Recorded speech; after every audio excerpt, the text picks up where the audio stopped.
Today, a major step towards the families of Sandy Hook victims finally getting at least some of the money legally owed to them by right-wing conspiracy theorist Alex Jones. A judge clearing the way for Jones to liquidate his assets. Jones owes more than nearly $1.5 billion after being found liable for defaming Sandy Hook families, spreading lies about the 2012 massacre on his InfoWars media platform, claiming the shooting was staged, which it was not, and families and first responders were crisis actors, which they were not.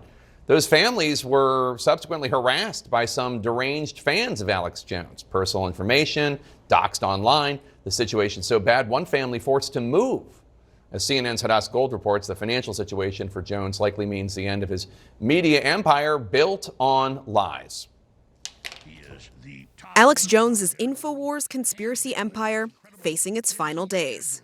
This is probably the end of InfoWars here very, very soon. A bankruptcy judge in Houston has approved the liquidation of Jones's personal assets, while also considering liquidating the parent company of his notorious media brand, all to help pay the nearly $1.5 billion settlement he owes the Sandy Hook families.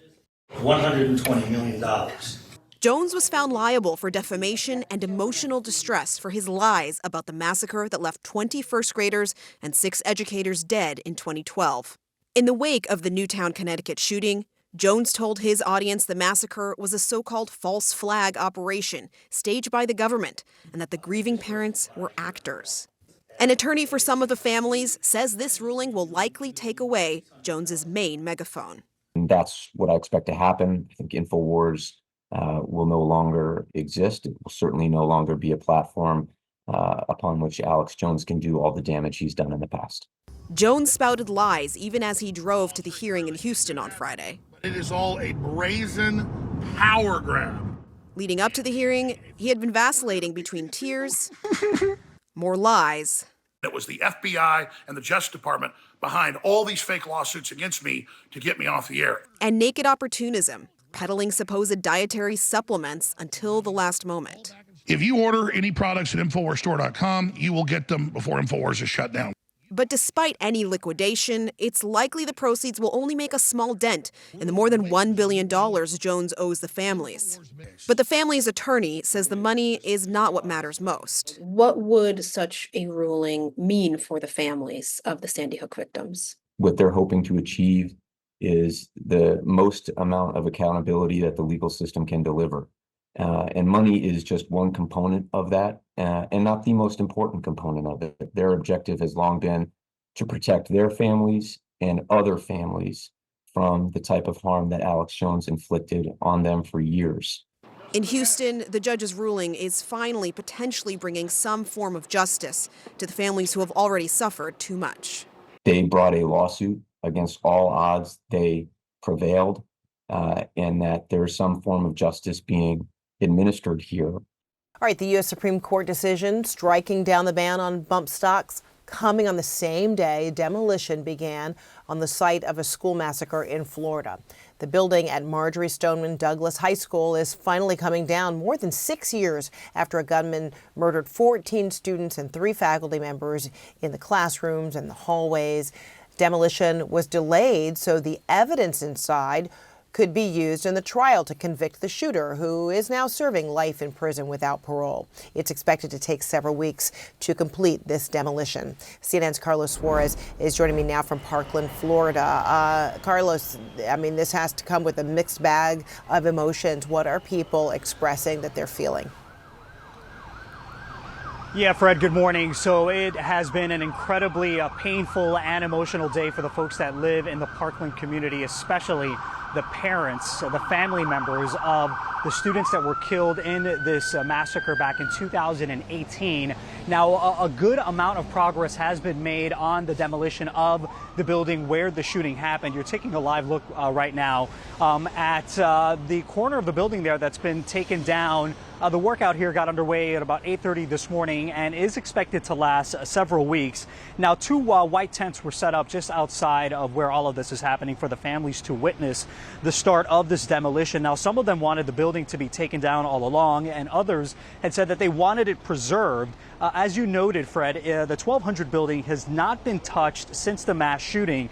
At first, it was preserved as a crime scene for the trial of the Parkland shooter. And then in the last year or so, the families of some of the victims, they've coordinated tours of the 1200 building with bipartisan members of Congress. They had the Secretary of Education come out here. The FBI director was here at one point. Even Vice President Kamala Harris paid a visit to the building here. All of this in an effort to try and pass school safety measures, not only at the state, but at the federal level. Here now is Lori Alhadeff. She is one of the Parkland parents. Her daughter was killed in the shooting, talking about the emotions of watching as these construction crews got to work here this morning. When the crane hit the building, it just honestly ignited that pain even further. I know this is part of our healing process with the building having to come down, and I want the building to come down. But I just keep thinking about my beautiful daughter, Alyssa, and the 16 others that were murdered on Valentine's Day 6 years ago. So this process, Fred, is going to take several weeks, and the Broward County School District has not said if they plan on building a permanent memorial to honor the 17 students and faculty members that were killed in this shooting. All right. Carlos Suarez, thank you so much. A bankruptcy court in Texas will decide what happens to the media company owned by Alex Jones. Alex Jones is the right-wing host of the controversial InfoWars outlet. He infamously claimed the 2012 Sandy Hook school massacre in Connecticut was fake and that the child victims were actors. The families of those victims successfully sued Jones over those claims. He now owes the families $1.5 billion in compensation. Jones and his company filed for bankruptcy protection, and the families are asking for the judge to liquidate his company. Joining us now with more on all this, CNN's Hadas Gold. Hadas, good to see you. So what more can you tell us about the hearing? Yeah, so Fred, as we speak, actually, this hearing is ongoing in Houston. A bankruptcy judge is hearing the arguments, and he may as well rule today that not only have Alex Jones' personal assets already been requested to be liquidated, that is company as well. His company is called Free Speech Systems. It is the parent company of the infamous InfoWars conspiracy theory platform. And what the families are requesting, they're requesting that the court appoint a court-appointed trustee who will liquidate these assets so that the proceeds from those sales will help go towards paying that almost $1.5 billion that they are owed. Those families have not seen a single cent from the amount that they were awarded in those 2022 trials. And even if all of these companies are liquidated, even if Alex Jones's personal assets are liquidated and all of that money goes to the families, that will only make a small dent in what they are overall owed. What's important to know is even if the judge rules that these companies should not be liquidated, they will still be owed that money and it will still come to them in some way. And most likely for a very long time, Alex Jones will be paying these. But what's important here is that if the judge rules today that this company must be liquidated, it will essentially take InfoWars out of the hands of Alex Jones. What's really interesting, actually, is just in the last 2 days, the families also requested that Alex Jones's social media accounts, his X/Twitter account,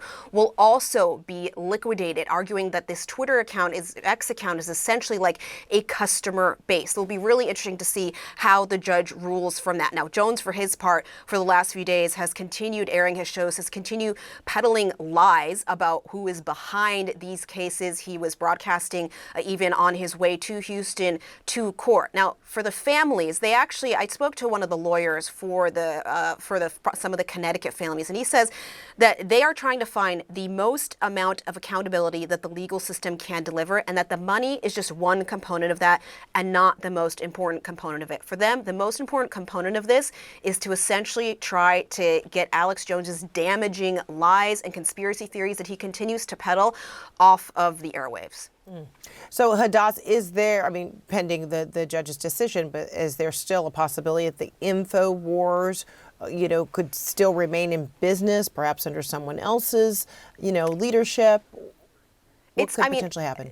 Yeah, so they would be taking these companies to liquidate them. The lawyers that I spoke to do not believe that InfoWars would continue to exist as we see it today. But that doesn't mean that Alex Jones himself won't be still allowed to go on whichever platform he wants, create a new company, something like that, and continue to peddle his lies and conspiracy theories. He, had Tucker Carlson and Russell Brand on his show yesterday. He could go team up with Tucker Carlson and go with him. He's allowed on the platform X. He could still broadcast on X. But what they're trying to do is just dismantle as much as they can of Alex Jones's empire. And again, it is still important to note that he will still continue to owe money to these families. Now, the plaintiffs have been arguing that Alex Jones has been trying to move his money around, give some of it to his father, try to route business through to his father, through to others, and they're trying to get as much of this money that is owed to them as possible. Unlikely that even in his lifetime, though, Alex Jones will be able to pay this full almost $1.5 billion that he owes these families. All right. Hadass Gold in New York. Thanks so much.